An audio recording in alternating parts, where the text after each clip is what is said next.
जो कर रहे हैं जो है डीएनए ब्लॉक एलिमेंट्स।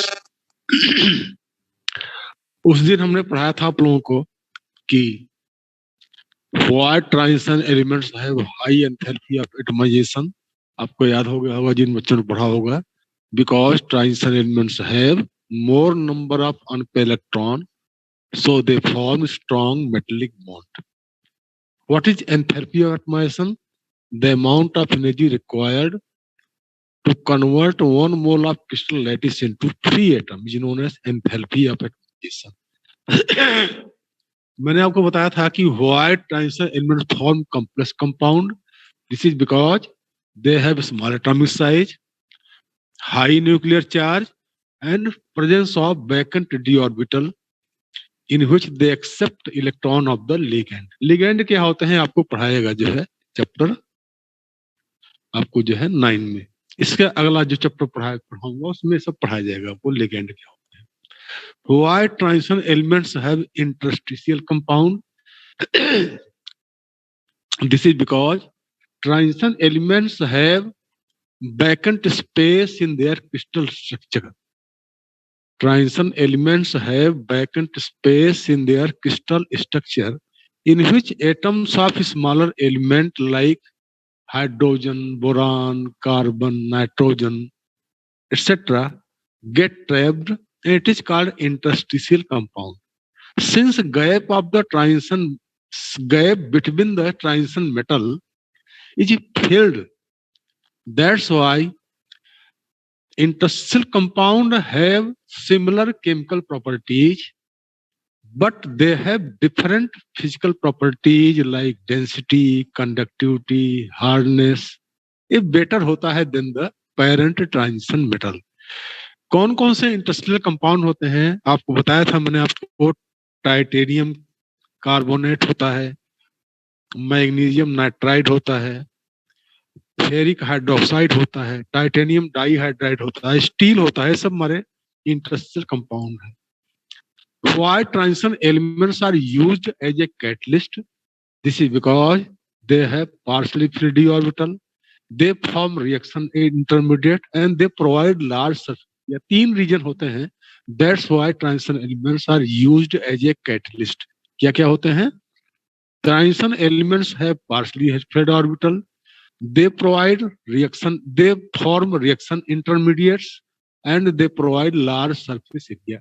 अब यहाँ पे एक टर्म आता है कि रिएक्शन इंटरमीडिएट्स क्या होता है, तो समझिए ध्यान से। जैसे मान लो हमारा है A प्लस बी है, उससे C प्लस डी बनना है, कैटलिस्ट वहां पे X है, मान लो कैटलिस्ट X है, तो क्या होता है कि जो कैटलिस्ट होता है पहले किसी एक रिएक्टेंट से रिएक्शन करेगा और बनाएगा इंटरमीडिएट कंपाउंड।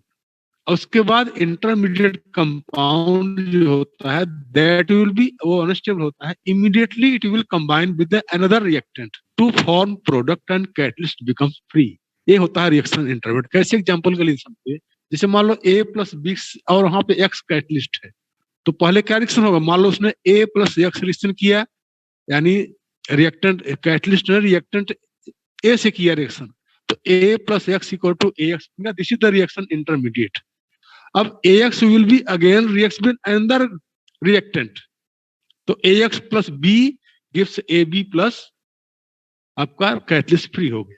मान लो A plus B से हमारा AB बन रहा था मान लो, ठीक है, तो इस तरह से होता है। तो रिएक्शन इंटरमीडिएट्स इस तरह से होते हैं, and they provide large surface area.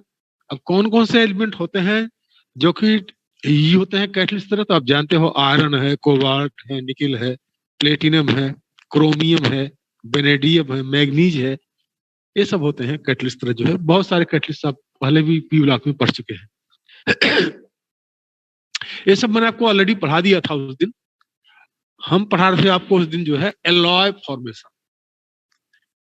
Alloy formation, alloy क्या होते हैं? एलॉय में बताया था आपको, एलॉय से आपको हमारे घरों में होते हैं बर्तन, लाइक ब्रास है, पीतल, ब्रोंज, कांसा, आपका स्टील है, स्टेनलेस स्टील होता है, आपका सोल्डर होता है, ये सब हमारे आपने 10th में पढ़ा होगा जो है, ये सब एलॉय होते हैं। What is alloy? Alloy is A homogeneous mixture of 2 or more metal Alloy is a homogeneous mixture of two or more metal and a metal. किसी बच्चे ने कुछ बोला है? एक minute sir, turn the page. Okay, ठीक है बेटा, ओके.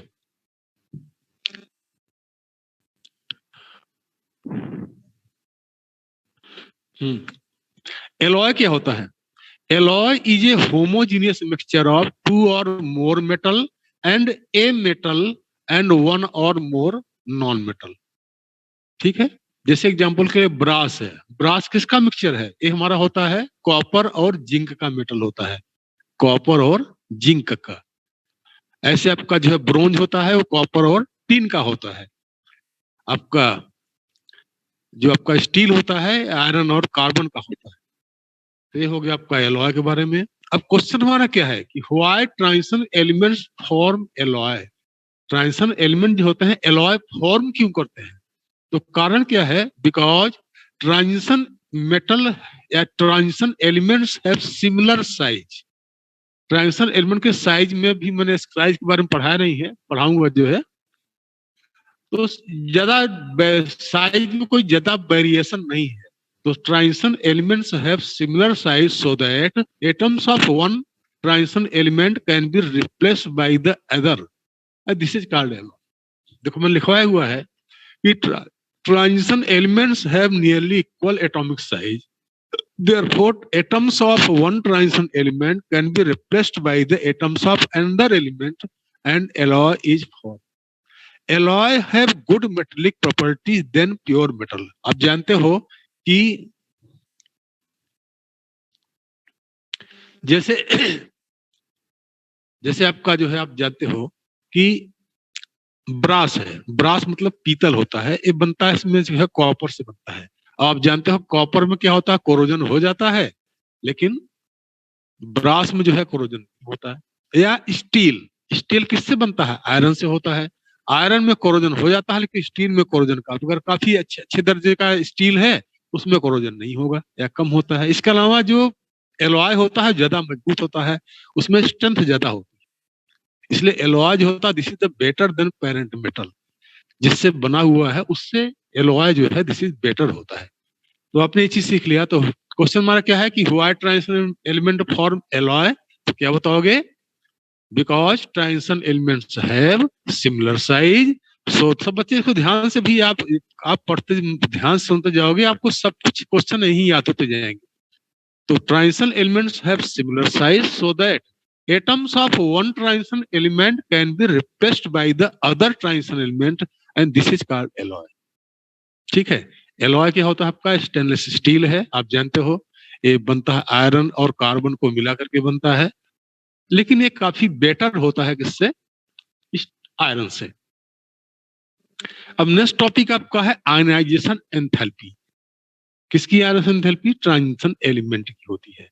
तो समझिए बेटा क्या होता है इसमें कि आप जानते हो कि जो आयनाइजेशन एंथैल्पी होती है along the period on moving left to right in a period ionisation enthalpy increases और on moving down the group ionisation enthalpy decreases. ये आपका बेसिक नॉलेज है.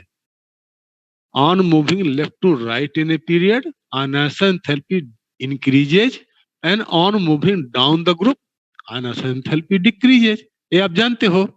और आप ये भी जानते हो कि जो डी ब्लॉक एलिमेंट्स हैं they are present between the S block and P block. In between आते हैं. इसका मतलब क्या होता है? इनकी जो आयनाइजेशन एंथैल्पी होगी एस ब्लॉक से तो ज्यादा होगी. Ionisation enthalpy of D block elements are higher than that of the S block elements but it is less than that of the P block elements. यानी डी ब्लॉक एलिमेंट्स की जो ionisation enthalpy होती है S से तो ज्यादा होती है लेकिन पी से कम होती है. समझा गया? क्यों ऐसा होता है? पी से कम क्यों होती है? क्योंकि इनमें न्यूक्लियर चार्ज कम होता है. पी में जो है चार्ज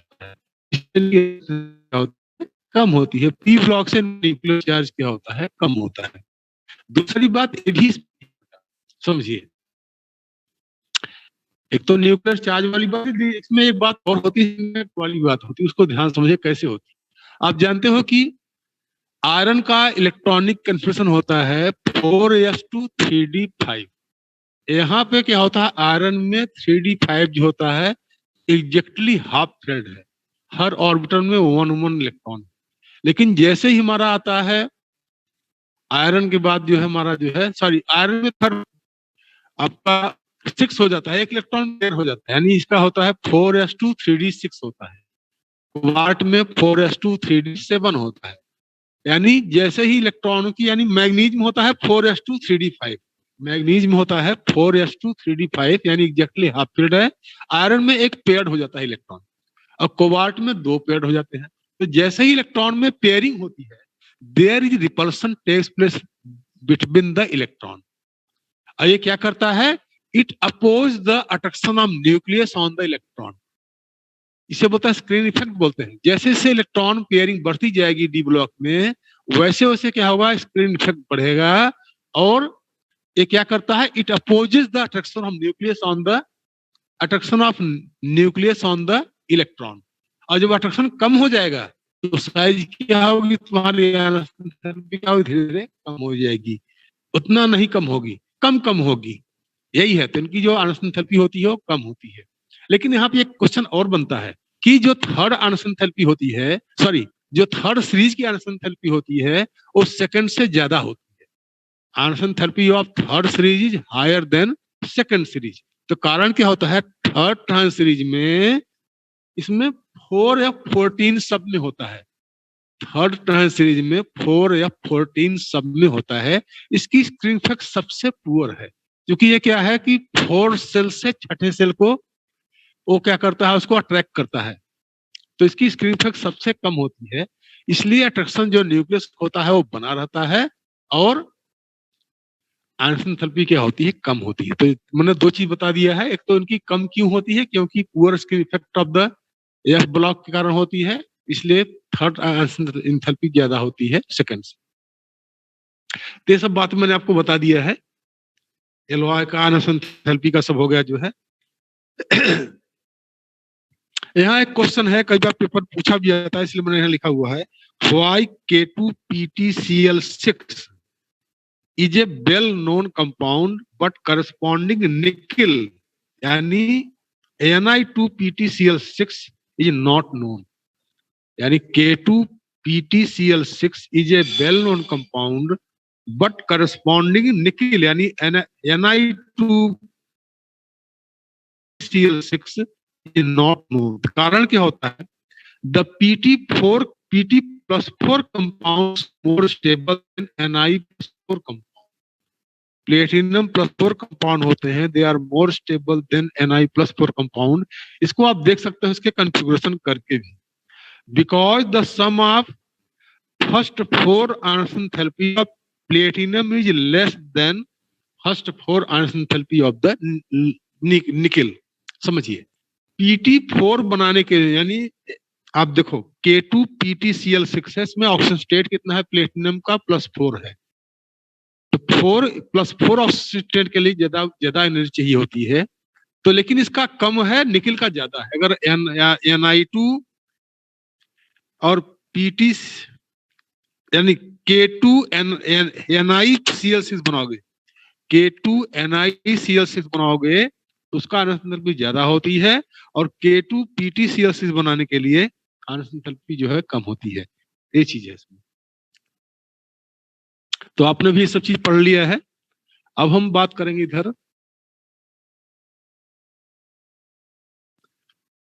आपके सामने लगा रहा हुआ है ऊपर मैग्नेटिक प्रॉपर्टीज। तो it is a, what is magnetic properties, it is a measure of number of unpaired electron in the compound. What is magnetic properties, it is a measure of number of unpaired electron in the compound. दो तरह के substance होते हैं, एक minute.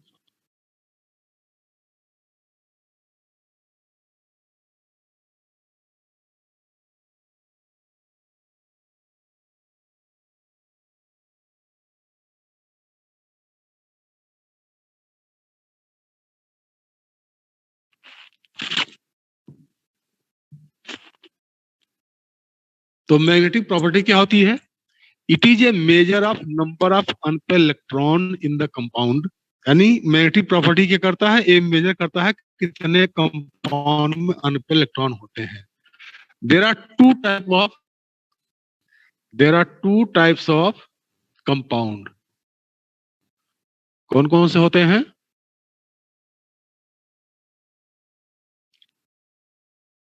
Diamagnetic substances और paramagnetic substance. ये आप जानते हो क्या होते हैं? पैरामैग्नेटिक सब्सटेंस क्या होते हैं? The substance which are attracted by magnetic field, external magnetic field, are called paramagnetic substance, and these substances have unpaired electron in their orbital. The substances which are attracted by external magnetic field are called paramagnetic substances. These substances have unpaired electron in their orbital. आप जानते हो सभी transition element में unpaired electron mostly होते ही हैं। जैसे आप देखो स्कैंडियम, देखो 4s2 3d1 है, एक इलेक्ट्रॉन अनपेयर्ड है। आपका आयरन है 4s2 3d6 होता है, इसके पास 4 अनपेयर इलेक्ट्रॉन होते हैं। देखिए अनपेयर इलेक्ट्रॉन क्या होते हैं? पहले सीरीज में चलने पे 1 to 5 इंक्रीज करते हैं और उसके बाद डिक्रीज करते हैं। आपके जिंक में कोई भी अनपेयर इलेक्ट्रॉन नहीं है। तो अनपेयर इलेक्ट्रॉन क्या होते हैं? किसी पीरियड में 1 to यानी किसी भी ट्रांजिशन सीरीज में चलने से अनपेयर इलेक्ट्रॉन पहले 1 to 5 तक इंक्रीज करते हैं। देखो स्कैंडियम में 4s2 3d1 एक अनपेयर इलेक्ट्रॉन है। टाइटेनियम में 4s2 3d2 है, 2 अनपेयर इलेक्ट्रॉन है। आपका बेनेडियम में 4s2 3d3 3 अनपेयर इलेक्ट्रॉन है। क्रोमियम में 4s1 3d5 है। क्रोमियम में 4s1 3d5, इसमें कुल 6 अनपेयर इलेक्ट्रॉन है। ठीक है, तो अनपेयर इलेक्ट्रॉन। अच्छा, मैग्नीज में 4s2 3d5, यहाँ भी 5 अनपेयर इलेक्ट्रॉन है। फिर आयरन में 4s2 3d6 4 इलेक्ट्रॉन है। कोबाल्ट में 4s2 3d7 3 अनपेयर इलेक्ट्रॉन है। तो ऐसे पहले क्या होता है? किसी पीरियड में चलने पर, किसी ट्रांजिशन सीरीज में चलने से left to right, in beginning में अनपेयर इलेक्ट्रॉन इंक्रीज करते हैं अप टू 5 तक, देन डिक्रीज करते हैं, और फिर लास्ट में जो हमारा जिंक है, कैडमियम है, मरकरी, इसमें कोई भी अनपेयर इलेक्ट्रॉन नहीं होता। ठीक है, ये हो गया आपका। तो पहले पैरामीट्रिक कैरेक्टर क्या होता है? इंक्रीज करता है और फिर डिक्रीज करता है। जितने ज्यादा अनपेयर इलेक्ट्रॉन होंगे उतना ही पैरामीट्रिक क्या होता है? बढ़ता है। तो किसी सीरीज में चलने से पैरामीट्रिक कैरेक्टर बिगिनिंग में इंक्रीज करता है एंड देन डिक्रीज करता है। नेक्स्ट है डायमैग्नेटिक सब्सटेंस। सीधी सी बात है, जिस सब्सटेंस में सारे पेयर्ड इलेक्ट्रॉन होते हैं। The substance which are repelled by external magnetic field are called diameter substances. These substances have paired electron in their orbital. इनमें पेयर्ड होते हैं, लाइक जिंक है 4s2 3d10 होता है, कैडमियम है 5s2 4d10 होता है। ठीक है, तो इन सब में कंप्लीटली फुलफिल्ड ऑर्बिटल होता है, और इसलिए ये सब क्या होते हैं? Diameter substance. जिन सब्सटेंस में अनपेयर इलेक्ट्रॉन होंगे, सिंगल इलेक्ट्रॉन होंगे ऑर्बिटल में, they are called parameter substances, और जिनमें जो है सारे पेयर इलेक्ट्रॉन होंगे, they are called diameter substances. हाँ, अनपेयर इलेक्ट्रॉन जितने ज्यादा होंगे पैरामीट्रिक कैरेक्टर उतना ही ज्यादा रहेगा। अनपेयर इलेक्ट्रॉन जितने कम होंगे वो होंगे वीकली पैरामीट्रिक होंगे। मैग्नेटिक मोमेंट निकालते हैं म्यू से, इसका फार्मूला होता है √n+2 bm। bm is the unit of magnetic moment, जिसे हम करते हैं म्यू से करते हैं, और इसका होता है बोर मैग्नेटन। bm का फुल फॉर्म होता है बोर, BOHR, बोर जो मॉडल था, बोर मैग्नेटन। ठीक है, तो म्यू हो गया मैग्नेटिक मोमेंट हो गया, एन हो गया नंबर ऑफ अनपेयर इलेक्ट्रॉन। जैसे हमारा आयरन में होता है कितने अनपेयर इलेक्ट्रॉन होते हैं? 4 होते हैं। मैग्नीज कितने अनपेयर इलेक्ट्रॉन होते हैं? 5 होते हैं। तो आप इस तरह से मैग्नेटिक मोमेंट निकाल सकते हो किसी का भी। ये हो गया आपका जो है मैग्नेटिक प्रॉपर्टी हो गई। तो ट्रांजिशन एलिमेंट 2 टाइप की मैग्नेटिक प्रॉपर्टी शो करते हैं, पैरामैग्नेटिक और डायमैग्नेटिक। अनपेयर इलेक्ट्रॉन होंगे तो उसे पैरामैग्नेटिक बोलते हैं, वो फिर क्या होगा? मैग्नेटिक फील्ड से अट्रैक्ट होगा, और अगर सारे पेयर्ड होंगे दैट इज कॉल्ड डायमैग्नेटिक। ये क्या होगा? रिपेल्ड होगा बाय मैग्नेटिक फील्ड। तो मैंने आपको ये भी आपको बता दिया जो है। ठीक है, अब इसके बाद हाँ, आपको ऊपर एक टॉपिक दिखाई पड़ रहा है, melting point and boiling point. सबसे ऊपर टॉपिक दिखाई पड़ रहा है melting point and boiling point. समझिए क्वेश्चन आता है why transition elements have high melting and boiling point. आप जानते हो सबसे कम मेल्टिंग एंड बॉइलिंग पॉइंट होती है आपके एल्कली मेटल की, उससे ज्यादा होती है आपके अल्कलाइन अर्थ मेटल की। अब फिर जब चलते हैं इधर तो लेफ्ट टू राइट तो मेल्टिंग एंड बॉइलिंग पॉइंट क्या होती है, बढ़ती जाती है। ठीक है, तो why transition elements have high melting and boiling point, इसका कारण क्या होता है?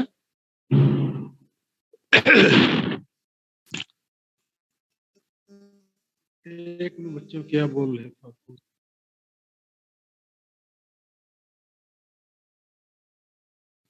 हाँ बेटा, बीएम की फुल फॉर्म जो है बोर मैग्नेटन है। मैग्नेट ट्रॉन नहीं बेटा, टन, TON, नॉट ट्रॉन। ठीक बेटा,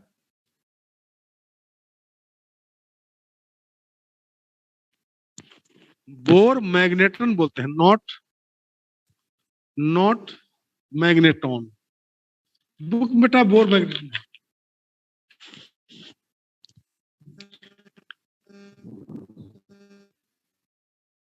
ठीक है, नेक्स्ट आपका है melting and boiling point. Why transition elements have high melting and boiling point, तो कारण क्या होता है? Transition elements have more number of unpaired electron so they form strong metallic bond. यहाँ लिखा हुआ है transition metal have very high melting and boiling point because they have more number of unpaired electron, therefore they form strong metallic bond। आप जानते हो कि chromium में कितने होते हैं? 4s1 3d5 होते हैं। आपका मॉलिब्डेनम होता है, मॉलिब्डेनम में होते हैं आपके जो है कितने? आपका 5s1 और आपका जो है 5d5 होता है। और यानी एक ही ग्रुप में है chromium, molybdenum and tungsten. Chromium, molybdenum and tungsten एक ही ग्रुप में है। क्रोमियम में 4s1 3d5 होता है, मॉलिब्डेनम में 5s1 4d5 होता है, और उसमें होते हैं 6s1 और आपका 5d5 होता है। तो ये सब इनकी मेल्टिंग पॉइंट बॉइलिंग पॉइंट सबसे ज्यादा होगी। और उसके बाद से जिंक है, कैडमियम है, मरकरी है, इनकी मेल्टिंग एंड बॉइलिंग पॉइंट क्या होगी? कम होगी, क्योंकि they don't have unpaired electron so they form weak metallic bond. जिनमें अनपेयर इलेक्ट्रॉन ज्यादा होंगे they will form strong metallic bond, यानी इनकी मेल्टिंग बॉइलिंग पॉइंट सबसे ज्यादा होगी। और जिनमें अनपेयर इलेक्ट्रॉन नहीं है वे फॉर्म करेंगे वीक मेटेलिक बॉन्ड। तो मेटेलिक मेल्टिंग और बॉइलिंग पॉइंट के लिए हमको देखना पड़ता है अनपेयर इलेक्ट्रॉन के लिए। अगर अनपेयर इलेक्ट्रॉन ज्यादा होंगे तो it will form strong metallic bond और मेल्टिंग एंड बॉइलिंग पॉइंट ज्यादा होगी। अनपेयर इलेक्ट्रॉन कम होंगे it will form weak metallic bond और मेल्टिंग एंड बॉइलिंग पॉइंट क्या होगी तुम्हारी? वो जो है कम होगी। ठीक है, तो ट्रांजिशन मेटल्स है high melting and boiling point because they have more number of unpaired electron, therefore they form strong metallic bond. Melting and boiling point of chromium, molybdenum and tungsten are high because they have 5 unpaired electron in their d orbital, so they form strong metallic bond। हालांकि अगर s का भी मिलाओगे तो 6 unpair electron होंगे। Melting and boiling point of zinc, cadmium and mercury are low because they have completely filled d orbital in their, therefore there are no unpaired electron available for the metallic bonding, so they form weak metallic bond। ये बनाते हैं weak metallic bond। ठीक है,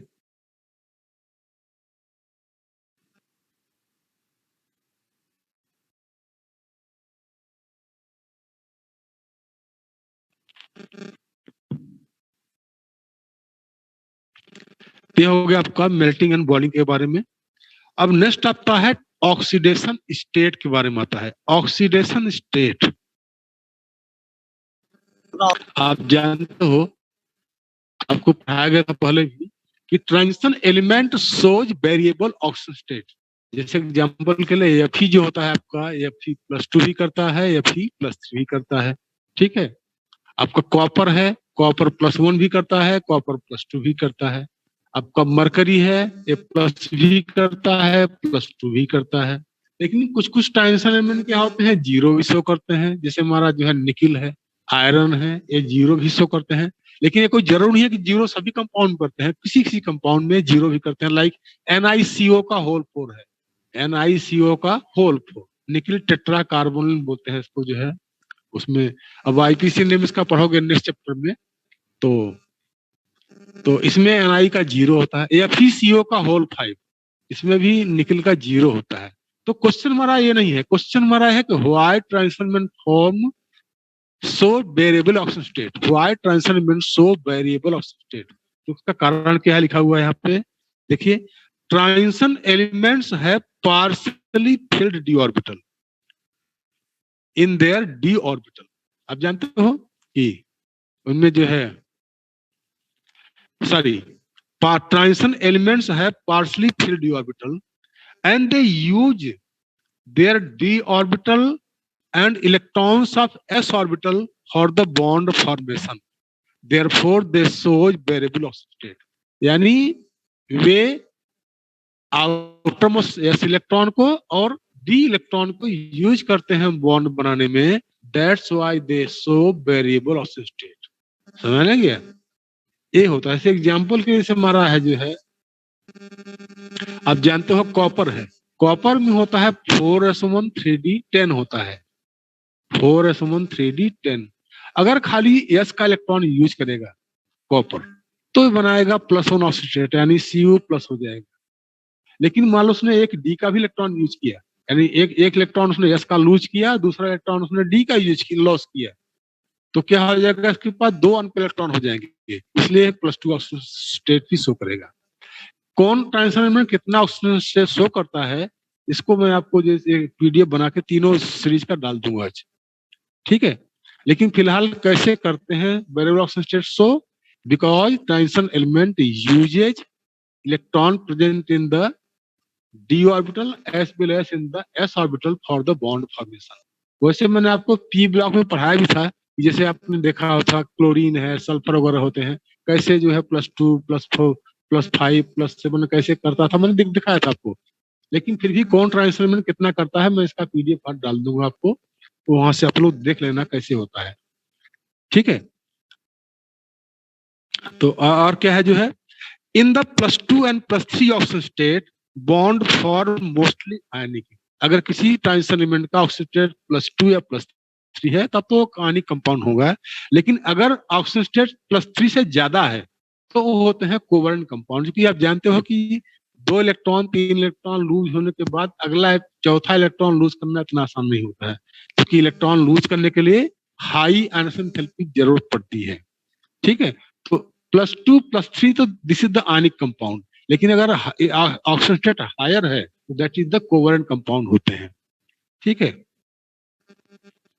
यहाँ लिखा गया है, in first transition series maximum +7 oxygen state is shown bye manganese. ये मैं आपको इसका डाटा डाल दूंगा इसका। तो maximum +7 oxygen state is shown bye manganese and minimum +1 oxygen state shown by the copper. मैंने बताया था। तो फर्स्ट ट्रांजिशन सीरीज में सबसे ज्यादा +7 करता है मैग्नीज, हाँ, +6 तुम्हारा कॉपर जो है क्रोमियम भी करता है। +6 ऑक्सीजन स्टेट कौन करता है, क्रोमियम भी करता है, ग्रुप 6 में है आपका। जो मैग्नीज है आपका ग्रुप 7 में है।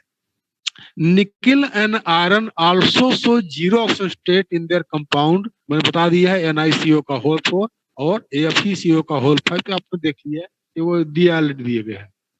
इन second transition series maximum +8 oxygen state is shown by Ru मतलब रुथेनियम होता है, ये +8 भी करता है।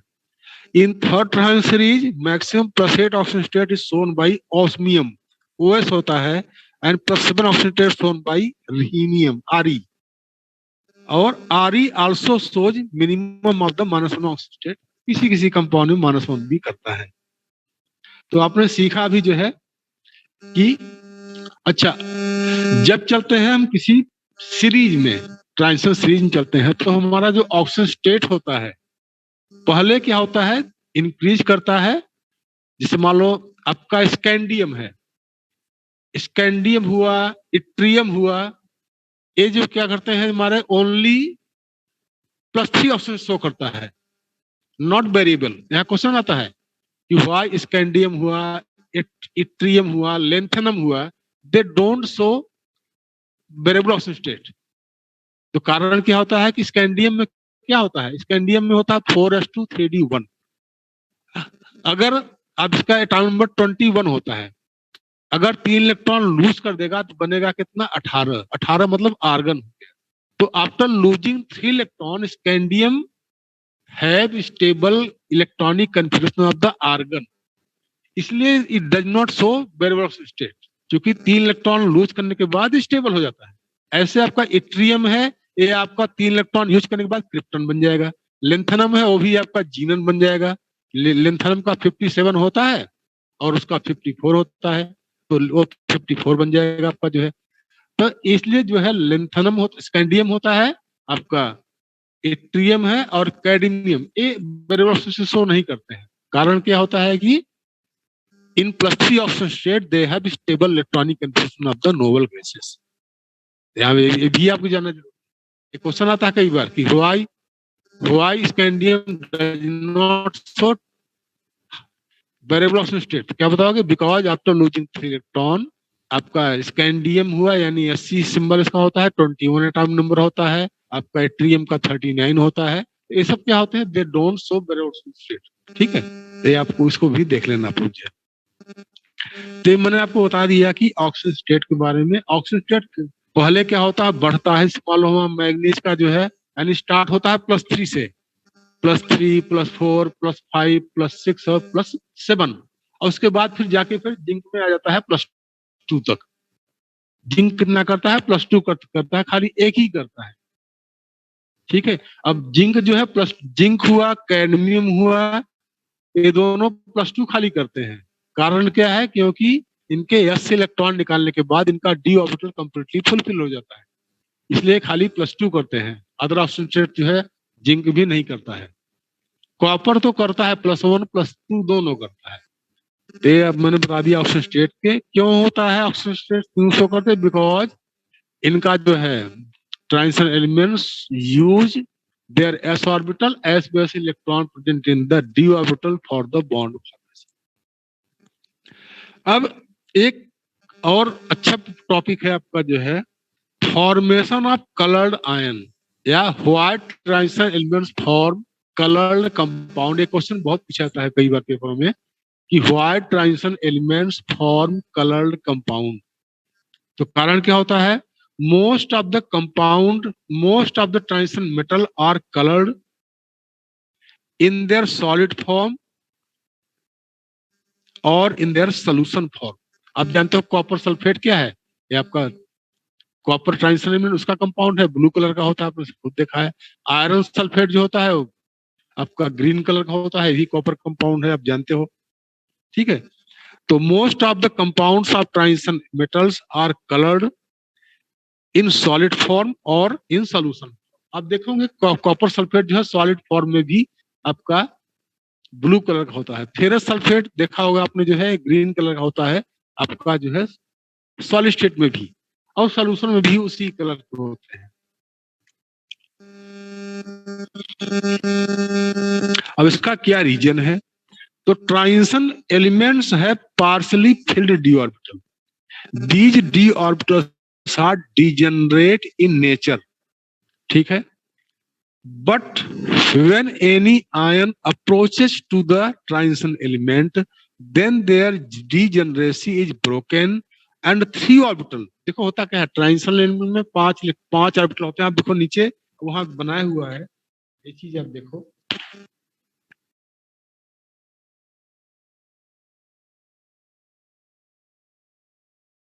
यहाँ पे ट्रांजिशन एलिमेंट क्या होते हैं, 5 ऑर्बिटल होते हैं, पांचों की एनर्जी जो है क्या होती है, इक्वल होती है, इसलिए इसको बोलते हैं डिजेनरेट ऑर्बिटल। जब किसी ऑर्बिटल की एनर्जी क्या होती है, इक्वल होती है, उसे बोलते हैं डिजेनरेट ऑर्बिटल। लेकिन जब कोई चार्ज आयन ट्रांजिशन एलिमेंट के अप्रोच करेगा, नियर आएगा, तो क्या होती है, इसकी जो डिजेनरेसी होती है दैट वो ब्रेकन हो जाती है, टूट जाती है, और ये जो 5 जो डिजेनरेट ऑर्बिटल था ये टूट जाता है दो सेट में, 3 ऑर्बिटल। आप जानते हो इनके ट्रांजिशन एलिमेंट के डी ऑर्बिटल का नाम क्या होता है? D X Y, D Y Z, D X Z और D Z, D X square minus Y square और डी जेड स्क्वायर, 5 होते हैं। 5 में से 3+2 में टूटता है, यानी D X Y, D Y Z, D X Z हो जाते हैं लोअर एनर्जी के, और D square minus Y square और डी जेड स्क्वायर हो जाते हैं हायर एनर्जी के। अब जो इलेक्ट्रॉन लोअर एनर्जी के होते हैं, they absorb energy and jumps into either D X square और वाई स्क्वायर और डी जेड स्क्वायर, किसी एक में जंप कर जाएंगे। आप फिगर में देख सकते हो कि एक इलेक्ट्रॉन था लोअर में, उसने एनर्जी एब्जॉर्ब किया और कूद गया तुम्हारा जो है D square minus Y square में। अब आफ्टर सम टाइम, जो कि जानते हो एक्साइटेड स्टेट क्या होता है? अनस्टेबल स्टेट होता है। Excited electron come back on the ground state and they release energy which falls in the visible region and appears in the form of color. तो मैंने क्या लिखा हुआ है कि when any ion approaches to the transition element, then their degeneracy is broken and 3 orbital dxy, dyz and dzx, या इसको xz भी बोलते हैं, becomes of low energy and 2 orbital d square minus y square and dz square becomes high energy. This breaking of d orbital is called crystal field splitting. ये आप chapter 9 में ही पढ़ोगे, लेकिन अभी सीख जाओ कि this is called crystal field splitting. The electron present in lower orbital like dxy, dyz and dzx orbital absorb energy and reaches to higher energy level such as dx square minus y square or dz square. Since energy difference between d orbital is very small, so this absorbed energy falls in the visible region of electromagnetic spectrum and complementary color of the absorbed energy is seen. Complementary color आपने physics पढ़ा होगा कि हर colour का एक complementary color होता है। Hence transition element form colored compound. ठीक है। ऐसे एक और है, if transition elements have completely fulfilled d orbital or completely empty d orbital, then it is colored or white. एक चीज और है, अगर हम देखेंगे ट्रांजिशन मेटल के आयन का, उस आयन में अगर पूरे भरे हुए इलेक्ट्रॉन होंगे या पूरा एम्प्टी होगा, तब होगा हमारा क्या होगा, जो है कलरलेस होगा या व्हाइट होगा। जैसे एग्जांपल के लिए हमारा जिंक है Zn2 पॉजिटिव, एक कलरलेस होता है। क्यों होता है? क्योंकि 4s इलेक्ट्रॉन निकल जाएगा तो 3d10 हो गया। 3d10 में क्या हो गया? कंप्लीटली फुलफिल्ड हो गया।